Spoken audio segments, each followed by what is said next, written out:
Episode 122. ನಿತ್ಯ ಗಂಗೂಬಾಯಿ ಮುಖಾಮುಖಿ. ನಿತ್ಯ ಶರತ್ ಇಬ್ಬರು ಎಸ್ಟೇಟಿಂದ ಲಾಯರ್ ಉಮಾಪತಿ ಅವ್ರ ಮನೆಗೆ ಬಂದರು. ವಿಮಲಾ ಅವರಿಗೋಸ್ಕರ ಔತಣಕೂಟನ ಏರ್ಪಡಿಸ್ತಾ ಇದ್ರು. ನಿತ್ಯ ವಿಮಲಾ ಆಂಟಿ ಅಡುಗೆ ಮನೇಲಿರೋದು ನೋಡಿ ಅವ್ರ ಹತ್ರ ಮಾತಾಡ್ತಾ ಇದ್ಲು. ಅಷ್ಟರಲ್ಲಿ ಲಾಯರ್ ಉಮಾಪತಿಯವರು ಶರತ್ಗೆ ಕಾಲ್ ಮಾಡಿದ್ರು. ಕಾಲ್ ರಿಸೀವ್ ಮಾಡಿ ಹೆಲೋ ಹೇಳಿ ಸರ್ ಅಂತ ಕೇಳ್ದ. ಆಗ ಲಾಯರ್ ಉಮಾಪತಿಯವರು, ಶರತ್, ನಾನು ನಿಮಗೆ ಒಂದು ಫೈಲ್ನ ಕೊಟ್ಟಿದ್ನಲ್ಲ, ಆ ಫೈಲ್ ತೊಗೊಂಡು ಈಗಲೇ ನಾನು ಕಳಿಸೋ ಲೊಕೇಶನ್ಗೆ ಬನ್ನಿ ಅಂತ ಹೇಳಿದ್ರು. Sharath, okay sir, I will be there in 20 minutes ಅಂತ ಹೇಳಿ ಕಾಲ್ ಕಟ್ ಮಾಡಿ, ಪಾರಿಜಾತ, ನಿಮ್ಮ ಅಂಕಲ್ ಕಾಲ್ ಮಾಡಿದರು, ಅವ್ರು ಇರೋ ಲೊಕೇಶನ್ಗೆ ಹೋಗಿ ಬರ್ತೀನಿ ಅಂದ. ನಿತ್ಯ, ಸರಿ ಸರ್, ಹುಷಾರು ಅಂತ ಹೇಳಿದ್ಲು. ಶರತ್ ಸ್ಮೈಲ್ ಮಾಡಿ, ಓಕೆ, ಯು ಬಿ ಕೇರ್ಫುಲ್ ಅಂತ ಹೇಳಿ ಹೊರಟ. ನಿತ್ಯ ಮತ್ತೆ ಅಡುಗೆ ಮನೆ ಕಡೆ ಹೊರಟ್ಲು. ವಿಮಲಾ ಆಂಟಿ ಮಾತಾಡ್ತಾ, ನನಗಂತೂ ಈ ಜನ್ಮಕ್ಕೆ ಮಕ್ಕಳನ್ನ ಆಡಿಸಿ ಮುದಿಸಿ ಬೆಳೆಸೋ ಅದೃಷ್ಟ ಕೊಡಲಿಲ್ಲ ದೇವರು. ಲಕ್ಷ್ಮಿ ಇದ್ದಾಗ ಯಾವಾಗಲೂ ನಿನ್ನ ಮತ್ತು ನಿನ್ನ ತಂಗಿ ಸತ್ಯನೇ ನನ್ನ ಮಕ್ಕಳು ಅಂದ್ಕೋ ಅನ್ನೋಳು. ನಾನು ನಿಮ್ಮ ಅಂಕಲ್ ಕೂಡ ಹಾಗೇ ಅಂದ್ಕೊಂಡ್ವಿ. ಎಲ್ಲ ಚೆನ್ನಾಗಿದ್ದಿದ್ರೆ ನಿನ್ನ ಸತ್ಯನ ಮದುವೆನ ನೋಡಿ ಕಣ್ತುಂಬ ಗೊತ್ತಿತ್ತು. ಆದರೆ ನೀನೇ ಒಂದು ಕಡೆ, ಆ ಮಗುನೇ ಒಂದು ಕಡೆ ಅಂತ ಎಮೋಷ್ನಲ್ ಆದರು. ನಿತ್ಯ ಅವ್ರ ಕಣ್ಣೊರೆಸಿ, ಅಳಬೇಡಿ ಆಂಟಿ, ಸತ್ಯ MLA ಮತ್ತು ಗಂಗೂಬಾಯಿ ಜೊತೆ ಇಲ್ಲ ಆಂಟಿ, ಅವಳು ಅವರಿಂದ ತಪ್ಪಿಸ್ಕೊಂಡಿದ್ದಾಳೆ. ಅವಳು ಮತ್ತೆ ಅವ್ರ ಕೈ ಸೇರೋ ಮುಂಚೆ ನಾನು ಅವಳನ್ನ ಹುಡುಕ್ತೀನಿ. ನನ್ನ ತಂಗಿನ ನಾನು ಕಾಪಾಡ್ಕೋತೀನಿ. ನನ್ನ ಸತ್ಯನ ಒಟ್ಟಿಗೆ ನೋಡೋ ನಿಮ್ಮ ಆಸೆ ಖಂಡಿತ ನೆರವೇರುತ್ತೆ ಆಂಟಿ. ನಾನು ಅವಳನ್ನ ಖಂಡಿತ ವಾಪಸ್ ಕರ್ಕೊಂಡು ಶುಂಠಿಕೊಪ್ಪಗೆ ಬರ್ತೀನಿ. ಇದು ನನ್ನ ಪ್ರಾಮಿಸ್ ಅಂತ ಅವ್ರ ಕೈ ಮೇಲಿಟ್ಟು ಪ್ರಾಮಿಸ್ ಮಾಡಿದ್ಲು. ವಿಮಲಾ ಸಂತೋಷದಿಂದ, ಹಾಗೆ ಆಗಲಮ್ಮ, ನೀನು ಕೂತಿರೋ ನಾನು ಇಲ್ಲೇ ಪಕ್ಕದಲ್ಲಿ ಬೀದಿಯಲ್ಲಿರೋ ಕಿರಾಣಿ ಸ್ಟೋರ್ಗೆ ಹೋಗಿ ಬರ್ತೀನಿ ಅಂತ ಅಂದರು. ನಿತ್ಯ, ಸರಿ ಆಂಟಿ ಅಂತ ಹೇಳಿದ್ಲು. ಅವ್ರು ಹೊರಗೆ ಹೋಗ್ತಿದ್ದಂತೆ ನಿತ್ಯ ಡೋರ್ ಹತ್ರ ನಿಂತು ಹೊರಗೆ ಕ್ರಿಕೆಟ್ ಆಡ್ತಿದ್ದ ಮಕ್ಕಳನ್ನ ನೋಡ್ತಾ ನಿಂತಿದ್ಲು. ಆ ಮಕ್ಕಳು ಆಡ್ತಿರುವಾಗ ಬಾಲ್ ಅವಳೆದ್ರಿಗೆ ಬಂದು ಕುಪ್ಪಳಿಸ್ತು. ನಿತ್ಯ ಅದನ್ನು ಹಿಡಿದು ಆ ಮಕ್ಕಳ ಕಡೆ ಎಸೆದ್ಲು. ಆ ಮಕ್ಕಳು ಅವಳನ್ನ ನೋಡಿ ಸ್ಮೈಲ್ ಮಾಡ್ತಾ, ಹೇಯ್, ಯಾರೋ ಇವರು ಅಂತ ತಮ್ಮಲ್ಲೇ ಮಾತಾಡಿಕೊಂಡು ಅವಳ ಹತ್ರ ಬಂದು, ಅಕ್ಕ, ನೀವು ಯಾರು ಉಮಾಪತಿ ಅಂಕಲ್ ಮನೆಗೆ ಬಂದಿರೋ ನೆಂಟ್ರಾ ಅಂದ್ವು. ನಿತ್ಯ ನಗ್ತಾ, ಹೌದು, ಒಂದು ರೀತಿ ಹಾಗೆ ಅಂದ್ಕೊಳ್ಳಿ. ಏನು ಎಲ್ಲ ಸೇರಿಕೊಂಡು ಬ್ಯಾಟ್ ಬಾಲ್ ತೊಗೊಂಡು ರೋಡ್ಗೆ ಇಳ್ದಿದ್ದೀರಾ, ಸ್ಕೂಲ್ ಇಲ್ವಾ ನಿಮಗೆಲ್ಲ ಅಂತ ಕೇಳಿದ್ಲು. ಆದರೆ ಆ ಮಕ್ಕಳೆಲ್ಲ ಸ್ಕೂಲ್ ಇದ್ದಲ್ಲೇ ಇದೆ, ನಾವು ಹೋಗಿಲ್ಲ, ಹಾಲಿಡೇಸ್ ಅಂದ್ವು ತರಲೆ ಮಕ್ಕಳು. ನಿತ್ಯ ಮನಸ್ಸಲ್ಲಿ, ಓ, ನಾವೇ ಕೌಂಟ್ರು ಅಂದರೆ ಈ ಮಕ್ಕಳು ನನಗಿಂತ ಒಂದು ಹೆಜ್ಜೆ ಮುಂದೆ ಇದ್ದಾವೆ ಅಂತ ನಕ್ಕೊಂಡು, ನೀವು ಮಾತ್ರ ಆಡೋದಾ, ನಾನು ಬರಲ್ಲ ನಿಮ್ಮ ಜೊತೆ ಅಂತ ಕೇಳಿದ್ಲು. ಅದಕ್ಕೆ ಆ ಮಕ್ಕಳು, ನೀವು ನಮ್ಮ ಜೊತೆ ಕ್ರಿಕೆಟ್ ಆಡ್ತೀರಾ ಅಂತ ಕೇಳಿದ್ವು. ನಿತ್ಯ, ಯಾಕೆ ಬೇಡವಾ, ನಾನು ನಿಮ್ಮ ಜೊತೆ ಕ್ರಿಕೆಟ್ ಆಡಿದ್ರೆ ಏನಾದ್ರು ಪ್ರಾಬ್ಲಮ್ ಅಂತ ಕೇಳಿದ್ಲು. ಆ ಮಕ್ಕಳು, ಅಯ್ಯೋ ಅಕ್ಕ, ಹಾಗೇನೂ ಇಲ್ಲ, ಬನ್ನಿ ಆಟ ಆಡೋಣ ಅಂದ್ಕೊಂಡು ಅವಳು ಕ್ರಿಕೆಟ್ ಆಡೋಕ್ಕೆ ಶುರು ಮಾಡಿದ್ವು. ಶುಂಠಿಕೊಪ್ಪದಲ್ಲಿ ಗಂಗೂಬಾಯಿ ಹವಾ ಹೇಗಿತ್ತು ಅಂದರೆ, ಅವಳು ನೆರಳು ಕಂಡ್ರು ಮಕ್ಕಳಿಂದ ಹಿಡಿದು ಮುದುಕರವರೆಗೂ ನಡುಗ್ತಿದ್ರು.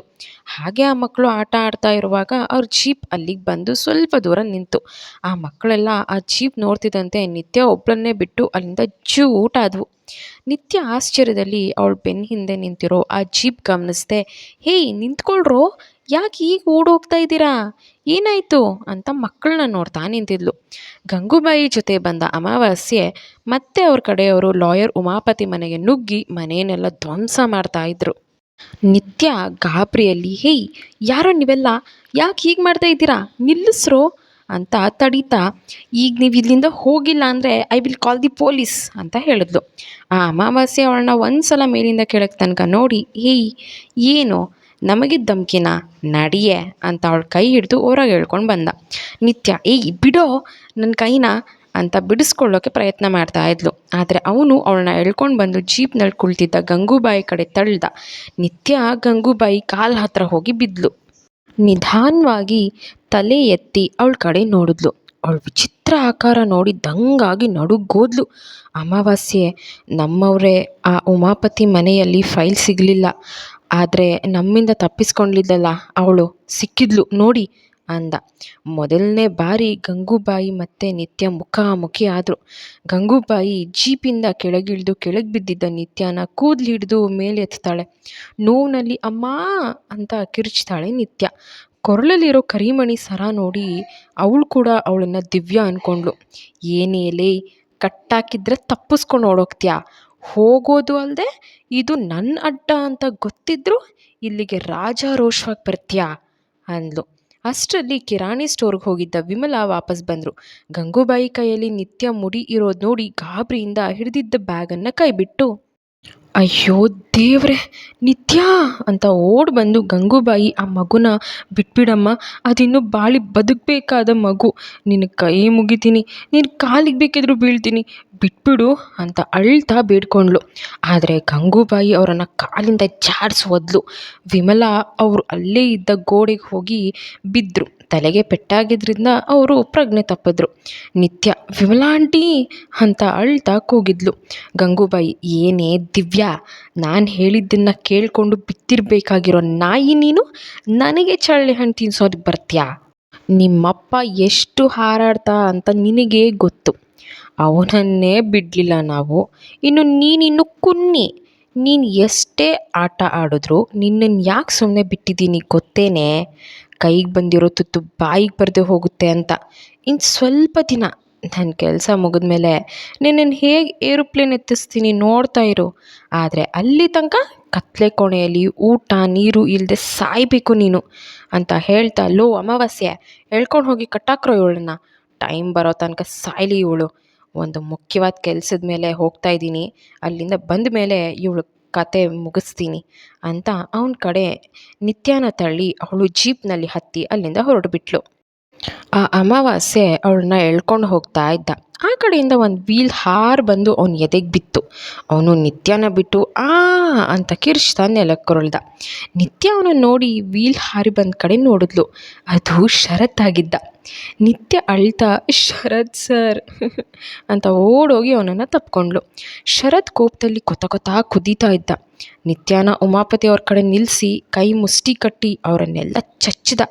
ಅಮಾವಾಸ್ಯನಂತೂ ಹಿಡ್ಕೊಂಡು ರಕ್ತ ಬರೋ ಹಾಗೆ ಚಚ್ಚಿ, ಎಷ್ಟೋ ಧೈರ್ಯ ನಿನಗೆ, ನನ್ನ ಪಾರಿಜಾತ ಮೇಲೆ ಕೈ ಹಾಕ್ತೀಯಾ ಅಂತ ಚಚ್ತಾನೇ ಇದ್ದ.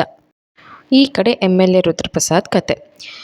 ಅವಳು ಲಾವಣ್ಯ ತಾಯಿ ನಿನ್ನೆನೇ ಬರ್ತೀನಿ ಅಂತ ಹೇಳಿ ಬರದೇ ಇದ್ದದ್ದು ಬೇಸರ ಮತ್ತು ಏನಾಗಿರ್ಬೋದು ಅನ್ನೋ ಟೆನ್ಷನ್ ಹುಟ್ಟಾಕಿತ್ತು.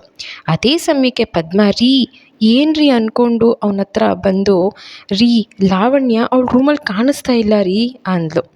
MLA ರುದ್ರಪ್ರಸಾದ್, ಎಲ್ಲೋಗೋಕ್ಕೆ ಸಾಧ್ಯ, ಅವಳು ರೂಮ್ ಬಿಟ್ಟು ಬಂದೇ ಇಲ್ಲ, ಒಂದು ಕೆಲಸ ಮಾಡು, ಮನೆಯೆಲ್ಲ ಹುಡುಕು, ಇಲ್ಲೇ ಎಲ್ಲೋ ಇರ್ತಾಳೆ ಅಂತ ರೇಗ್ದ. ಪದ್ಮ, ನನಗೆಲ್ಲ ಕಡೆ ಹುಡುಕ್ದೆ ಅವಳೆಲ್ಲೂ ಕಾಣಿಸ್ತಿಲ್ಲ, ಅದು ಅಲ್ಲದೆ ಅವಳಿಗೆ ಅಂತ ಇಟ್ಟ ಊಟ ತಿಂಡಿ ಎಲ್ಲ ಹಾಗೇ ಇದೆ.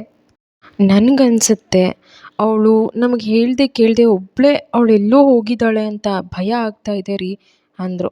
ಅವ್ರು ಹಾಗೆ ಹೇಳಿದ್ದೆ MLA ಪದ್ಮ ಕಪಾಳಕ್ಕೆ ಹೊಡೆದ. ನಾಚಿಕೆ ಆಗಲ್ವಾ ನಿನಗೆ? ಮಗಳು ಊಟ ಮಾಡಿದಾಳ, ತಿಂಡಿ ಮಾಡಿದಾಳ ಅಂತ ನೋಡ್ಕೊಳ್ದೆ ಇವಾಗ ಬಂದು ಅವಳಿಗೆ ಇಟ್ಟಿರೋ ಊಟ ತಿಂಡಿ ಹಾಗೇ ಇದೆ, ಅವಳು ಕಾಣಿಸ್ತಿಲ್ಲ ಅಂತ ಹೇಳ್ತಾ ಇದೆಯಾ? ಇವಾಗ ಅವ್ರ ತಾಯಿ ಬಂದು ಅವಳು ಎಲ್ಲಿ ಅಂತ ಕೇಳಿದ್ರೆ ನಾನು ಏನೇ ಉತ್ತರ ಕೊಡಲಿ? ಲಾವಣ್ಯನ ನೋಡಲೇಬೇಕು ಅಂತ ಕೂತ್ಕೊಂಡ್ರೆ ನಾನು ಏನು ಮಾಡಲಿ? ಸ್ವಲ್ಪನಾದರೂ ಜವಾಬ್ದಾರಿ ಬೇಡವಾ? ಏನು ಮುಖ ನೋಡ್ತಾ ನಿಂತಿದ್ಯಾ? ಫೋನ್ ತೊಗೊಂಡು ಫೋನ್ ಮಾಡು ಲಾವಣ್ಯಗೆ, ಎಲ್ಲಿದ್ದಾಳೆ ತಿಳ್ಕೊ ಅಂದ. ಅಷ್ಟರಲ್ಲಿ ಲಾವಣ್ಯ ತಾಯಿ ಕಡೆ ಫೋನ್ ಬಂತು. MLA ನೋಡು ಅವ್ರದ್ದೇ ಫೋನು. ಹಲೋ, ಹೇಳಿ ಅಕ್ಕಯ್ಯ, ನಿನ್ನೆ ಬರ್ತೀನಿ ಅಂತ ಹೇಳಿ ಬರಲೇ ಇಲ್ಲ ಅಂತ ಕೇಳ್ದ. ಅದಕ್ಕೆ ಆ ಕಡೆಯಿಂದ ಇವತ್ತೇ ಮನೆಗೆ ಬರ್ತಾ ಇರೋದು ಹಾಗೆ ಹೇಳಿದ್ರು. MLA, ಹೌದಾ, ಸರಿ, ನಾನು ನಿಮ್ಮನ್ನು ಪಿಕ್ ಮಾಡೋಕ್ಕೆ ಬರ್ತಾ ಇದ್ದೀನಿ, ಬನ್ನಿ ಅಂದ್ಕೊಂಡು ಕಾಲ್ ಕಟ್ ಮಾಡಿ, ನೋಡು ಪದ್ಮ, ಮೊದಲು ಅವರು ಇಲ್ಲಿಗೆ ಬರಲಿ, ಆಮೇಲೆ ನಾವು ಅವರಿಗೆ ಲಾವಣ್ಯ ಬಗ್ಗೆ ಹೇಳೋಣ, ಅದೇನಾಗುತ್ತೋ ಆಗಲಿ, ಹೇಗಿದ್ದರೂ ಫೇಸ್ ಮಾಡಲೇಬೇಕು, ನಾನು ಹೋಗಿ ಅವ್ರನ್ನ ಕರ್ಕೊಂಡು ಬರ್ತೀನಿ ಅಂದ್ಕೊಂಡು ಹೊರಟರು. ಡಿಯರ್ ಲಿಸನರ್ಸ್, ಲಾವಣ್ಯ ತಾಯಿ ಯಾರು ಅನ್ನೋ ನಿಮ್ಮ ಪ್ರಶ್ನೆಗೆ ಈ ಎಪಿಸೋಡ್ನಲ್ಲಿ ಆನ್ಸರ್ ಸಿಕ್ಕಿದೆ ಅನ್ಕೋತೀನಿ. ಸತ್ಯ ನಿತ್ಯರ ಲೈಫ್ನಲ್ಲಿ ಲಾವಣ್ಯ ಪಾತ್ರ ನೆಗೆಟಿವ್ ಆಗಿರಬೇಕಾ ಅವ್ರು ಪಾಸಿಟಿವ್ ಆಗಿರಬೇಕಾ ಅನ್ನೋ ಡೌಟ್ ನನಗೂ. ಸೊ ನಿಮ್ಮ ಅನಿಸಿಕೆ ಏನು? ಲಾವಣ್ಯ ಪಾತ್ರಕ್ಕೆ ಒಂದು ತಿರುವು ಕೊಡಬೇಕು ಅಂದ್ಕೊಂಡಿದ್ದೀನಿ. ನಿಮಗೆ ಏನು ಅನಿಸುತ್ತೆ? ಕಮೆಂಟ್ ಮಾಡಿ ತಿಳಿಸಿ. ಪಾಸಿಟಿವಾ ನೆಗೆಟಿವಾ ಅಂತ ಹೇಳಿ. ಕೊಟ್ಟಿರೋ ಹಿಂಟ್ ನಿಮಗೆ ಅರ್ಥ ಆಗಿಲ್ಲ ಅಂತಂದರೆ ಮುಂದಿನ ಎಪಿಸೋಡ್ಸ್ಗಳಲ್ಲಿ ನಾನು ಯಾರು ಲಾವಣ್ಯ ನಿಜವಾದ ತಾಯಿ ಅನ್ನೋದನ್ನು ಹೇಳ್ತಾ ಹೋಗ್ತೀನಿ. ನಿಮಗೇನು ಅನ್ನಿಸ್ತು ಅನ್ನೋದನ್ನು ಕಮೆಂಟ್ ಮಾಡಿ ತಿಳಿಸಿ. ಇದೇ ಥರ ಇಂಟ್ರೆಸ್ಟಿಂಗ್ ವೀಡಿಯೋಸ್ಗೆ ನನ್ನ ಚಾನಲ್ನ ಪ್ಲೀಸ್ ಸಬ್ಸ್ಕ್ರೈಬ್ ಮಾಡ್ಕೊಳ್ಳೋದನ್ನು ಮರಿಬೇಡಿ. ಸಬ್ಸ್ಕ್ರೈಬ್ ಮಾಡ್ಕೊಳ್ಳಿ, ಶೇರ್ ಮಾಡ್ಕೊಳ್ಳಿ, ಹಾಗೆ ಬೆಲ್ ಐಕನ್ ಪ್ರೆಸ್ ಮಾಡಿ. ಸೊ ನಾನು ವಿಡಿಯೋ ಹಾಕಿದ ತಕ್ಷಣ ನಿಮಗೆ ನೋಟಿಫಿಕೇಷನ್ ಬರುತ್ತೆ. ಡೈಲಿ ಕಥೆನ ಕೇಳಿ, ತುಂಬ ಇಂಟ್ರೆಸ್ಟಿಂಗ್ ಆಗಿದೆ ಅಂತ ಹೇಳ್ತಾ, ಲವ್ ಯು ಆಲ್, ಬಾಯ್.